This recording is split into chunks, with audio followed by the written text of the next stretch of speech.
नमस्कार मित्रों, मैं एडवोकेट अरुण जोशी आज आपके समक्ष फिर से उपस्थित हुआ हूं इनकम टैक्स डिपार्टमेंट से रिलेटेड एक जानकारी देने के लिए। और ये जानकारी आप लोगों के लिए काफी उपयोगी होने वाली है, तो वीडियो को बिल्कुल भी स्किप मत करना और वीडियो को लास्ट तक देखना। तो आज हम बात करेंगे फॉर्म 26 क्यूबी के बारे में। तो फॉर्म 26 क्यूबी क्या होता है, सबसे पहले हम ये जान लेते हैं। Form 26 QB TDS on sale of property या फिर ये कह लो TDS on purchase of property.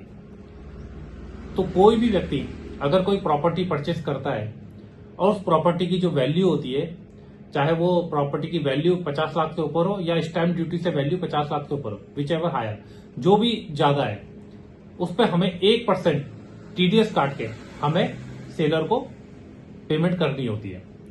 अब ये फॉर्म किसे भरना होता है, सेलर को या बायर को? तो मैं आपकी जानकारी में लिया हूं कि ये फॉर्म बायर को भरना कंपलसरी होता है, क्योंकि जो भी प्रॉपर्टी परचेस करेगा पेमेंट उसी को करना होता है। तो बायर को ही ये फॉर्म भरना कंपलसरी होता है। और ये फॉर्म कब भरा जाता है? ये फॉर्म रजिस्ट्री से पहले भराया जाता है, ना कि रजिस्ट्री के बाद भराया जाता है।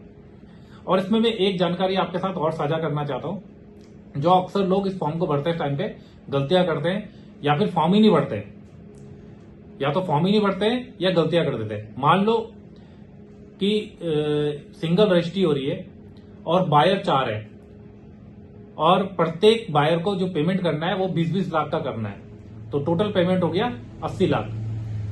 तो व्यक्ति कहता है कि मेरे को तो फॉर्म भरना कंपलसरी नहीं है, क्योंकि पेमेंट तो मुझे 20 लाख ही करनी है। तो मैं उनकी जानकारी में लाना चाहता हूं कि ऐसा नहीं होता है। अगर रजिस्ट्री की टोटल वैल्यू काउंट होती है, अगर टोटल वैल्यू आपकी 50 लाख से ऊपर है, तो ये फॉर्म भरना आपके लिए कंपलसरी है। और ये फॉर्म 4 भागों में, ये फॉर्म फिर 4 भागों में भरा जाएगा। अब ये फॉर्म भरते टाइम पे एक गलती और जो अक्सर लोग करते हैं वो ये है कि हम ये चेक नहीं करते हैं फॉर्म भरते टाइम पे कि सेलर का आधार और पैन आपस में लिंक है या नहीं है। तो हमें ये जरूर देख लेना चाहिए एक बार कि सेलर का आधार और पैन लिंक है कि नहीं है।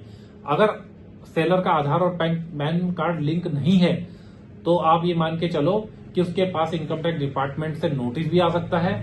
अगर उसने ये फॉर्म भर दिया बिना चेक किए, तो इनकम टैक्स डिपार्टमेंट से उसके पास नोटिस भी आ सकता है और उसको 20% टैक्स भरना पड़ सकता है।